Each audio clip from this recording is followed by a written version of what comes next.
జలుబు తలనొప్పి ఒళ్ళనొప్పుల నుండి తక్షణ ఉపశమనం. శాస్త్రి బామ్, మీ కుటుంబ ఆరోగ్య రక్ష.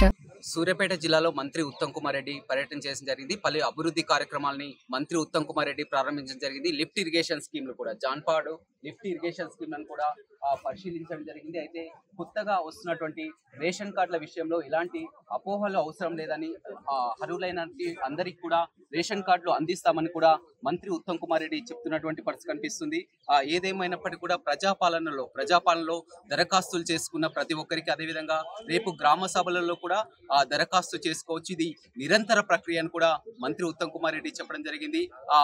దీంట్లో కొంతమంది కావాలని కూడా రేషన్ కార్డుల విషయంలో దుష్ప్రచారం చేస్తున్నారని, ఆ దుష్ప్రచారాన్ని నమ్మొద్దని కూడా చెప్పడం జరిగింది. రేషన్ కార్డుల విషయము చాలా ప్రతిష్టాత్మకంగా తీసుకుంది.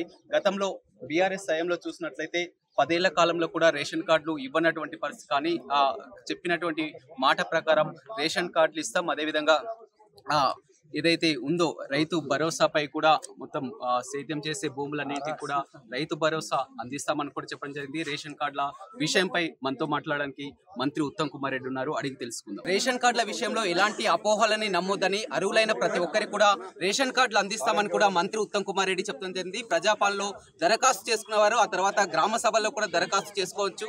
ఎలాంటి అపోహలని నమ్మొద్దని కూడా మంత్రి ఉత్తమ్ కుమార్ రెడ్డి చెప్తున్నటువంటి పరిస్థితి. సార్ చెప్పండి, రేపు జనవరి 26 నుంచి కూడా ప్రతిష్టాత్మకంగా రేషన్ కార్డుల పంపిణీ ఉంటుంది. రేషన్ కార్డుల విషయంలో చాలా వరకు అపోహలు కల్పిస్తున్నారు, ఏం చెప్తారు? సరే, ఏమీ అపోహలు అనుమానాలు అవసరం లేదు రమేష్. నీ ద్వారా, మీ ఆర్టీవీ ద్వారా అందరికీ స్పష్టంగా తెలియజేయండి. 26వ తారీఖు ఈ రేషన్ కార్డుల పంపిణీ ప్రక్రియ జస్ట్ మొదలవుతుంది. ఇది ఒక నిరంతర కార్యక్రమము. తెలంగాణ రాష్ట్రంలో అర్హత ఉండి, ఎలిజిబిలిటీ ఉండి రేషన్ కార్డుకి ఈ రేషన్ కార్డు అప్లికేషన్స్ తీసుకోవడం, పంపిణీ చేయడం ఒక నిరంతర కార్యక్రమంగా 26వ తారీఖు మొదలు పెడుతున్నాము. సోషియో ఎకనామిక్ సర్వే ఆధారంగా చేస్తున్నాము. ప్రజాపాలనలో తీసుకున్న అప్లికేషన్స్, ప్రజావాణిలో తీసుకున్న అప్లికేషన్స్, మరి ఈ సేవలో గతంలో పెట్టిన అప్లికేషన్స్తో సహా లిస్టులలో పేర్లు లేకుండా ఉండి అర్హత ఉంటే గ్రామ సభలో అప్లై చేయండి. మీది కూడా మరి ఎలిజిబిలిటీ క్రైటీరియా ప్రకారం పరిశీలన చేస్తాము. పంపిణీ కాకముందే ఈ రూమర్స్ ఎందుకని సార్?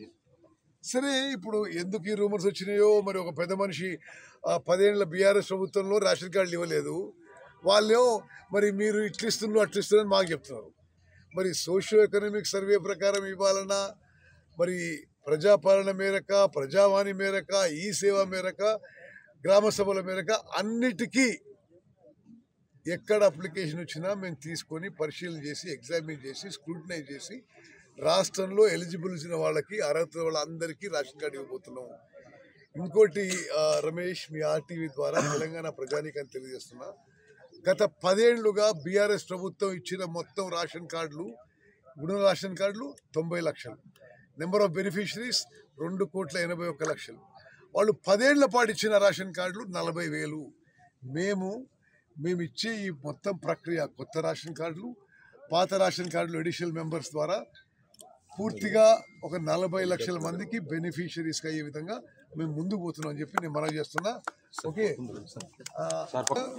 ఇప్పుడు మేము అతి త్వరలో ఈ రేషన్ కార్డు ప్రక్రియ పూర్తి కాగానే ప్రతి ఒక్కరికి 6 కిలోల పైకి తీసుకొని అక్కడి నుంచి చేసుకొని ఉచితంగా ఇవ్వబోతున్నారు. సార్, మరోవైపు ఇరిగేషన్ మినిస్టర్ గా ఉన్నారు, సెక్షన్ 3 వాదనలు వినిపించబోతున్నారు. ఒక గ్రేట్ అచీవ్మెంట్ అని చెప్పవచ్చు. ఎలా చేస్తారు సార్? అది జలాల పంపక విషయంలో గతంలో అన్యాయం జరిగింది 10 ఏళ్ల కాలంలో అని కూడా టైం లేదు, కానీ ఒకటే నిమిషం చెప్తారు. గత 10 ఏళ్లుగా గత బీఆర్ఎస్ ప్రభుత్వంలో 811 టీఎంసీలో ఆంధ్రాకి 512, తెలంగాణకి 299 టీఎంసీలు ఒప్పుకుంది గతంలో ప్రభుత్వంలో ఉన్న పెద్ద మనుషులు. ఇది తెలంగాణకి ద్రోహం, అన్యాయం చేసిన వాడు.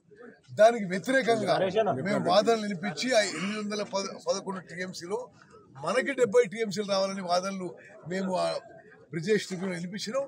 మా వాదన కూడా వాళ్ళు పరిశీలిస్తామని చెప్పి హామీ. అంటే హరీష్ రావు చెప్తున్నటువంటి ప్రకారం మా గతంలో కేసీఆర్ పోరాటం వల్లనే సెక్షన్ 3. కేసీఆర్ పోరాటం చేయలేదు.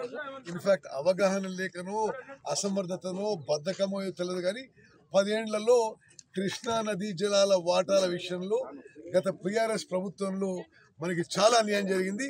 ఆ అన్యాన్ని ఇప్పుడు సరి చేస్తున్నాం. రైట్, చూడొచ్చు కూడా చాలా క్లియర్ గా చెప్తున్నారు మంత్రి ఉత్తమ్ కుమార్ రెడ్డి చెప్తున్నటువంటి ప్రకారం రేషన్ కార్డుల విషయంలో ఎలాంటి అపోహలు అవసరం లేదని కూడా అర్హులైన వారందరికీ కూడా ఆ రేషన్ కార్డులు ఇస్తున్నామని చెప్తున్నారు. అదేవిధంగా నదీ జలాల విషయంలో కృష్ణా నది సెక్షన్ 3 వాదనల ప్రకారం కూడా వచ్చే నెల 19 నుంచి కూడా వాదనలు వినిపించబోతున్నారు. మొత్తం నీటి వాటాల విషయంలో తెలంగాణకు అన్యాయం జరిగింది. గతంలో కేసీఆర్ 10 ఏళ్ళు అధికారంలో ఉండి కూడా ఎలాంటి వాదనలు వినిపించలేకపోతున్నారు.